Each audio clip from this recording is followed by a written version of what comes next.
Guys, so, mahal eh. Baka naman manok nyo. Baka isang bote. Pupurunan ka pa. 250. 250 daw. 10 yan, laki eh. 250. Okay. Balik na lang. Bumili akong barbecue dahil nga yung aking barbecue kinain ng aso. Bumili ako ulit.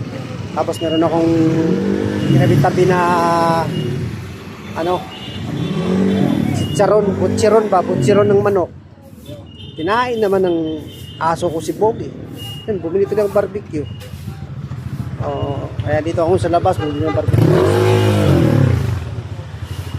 Okay, mamaya ulit ha. Nakadyo pa. Ha? Maraming salamat sa ipinatayong kapilya dito ng Gamma Sigma Psi. Pagpalain ka nawa at ang iyong pamilya. Thank you, Father.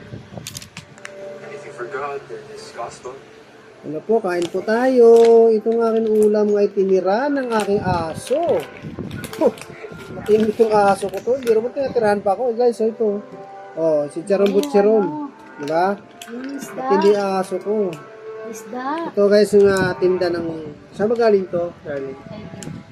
Ka? Kaibigan. Kaibigan? Kaibigan... Natin. Okay. Akin yun. Yun, si Charon. Ano makakain? Hindi, pwede pa yan.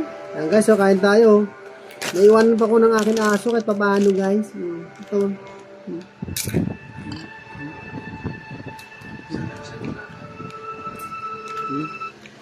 Harap. Yum yum. Ulit. Ito pala. Masarap eh.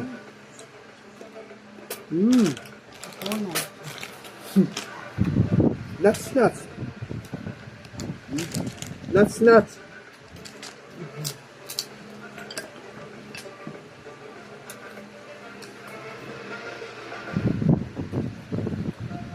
Ilagay ko lang din yung ulam niya. Tumalipad lang ako tinilang yung gamit. Kinain? Sa isda. Sa malalaking pharmaceutical company para gumawa ng mga world-class na produkto na may parehong bisa at kalidad sa murang halaga. Piliin ang Rhea Generics. Magandang mapagpalang gabi sa inyo lahat po. Kain po tayo. Salamat sa Diyos para sa akin. Yung ulam ko ay Pero una sa lahat, muli akong barbecue. palakpakan Labas. natin ang presensya ng Diyos.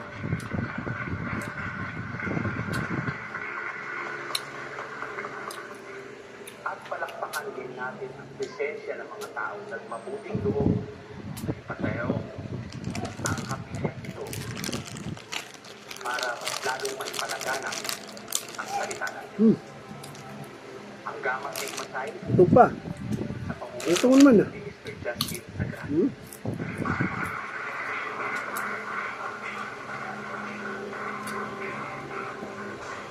Masarap lang si Charon to, no? Marami nakain. Mas marami pang Ha? tao ang may aakay patungo sa landas ng kaligtasan. At lagi yung tandaan na sa kalagitnaan ng kahit Charon ba ito? Butcheron.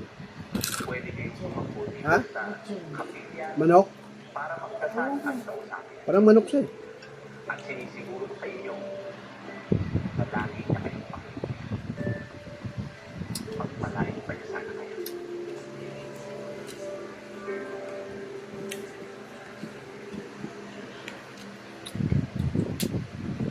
Yup.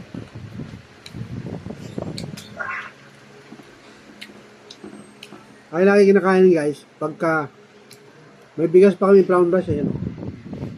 Yan. Galing sa Nubesia. Masarap. Wala siyang mga chemicals na halo. Kasi ano to brown rice.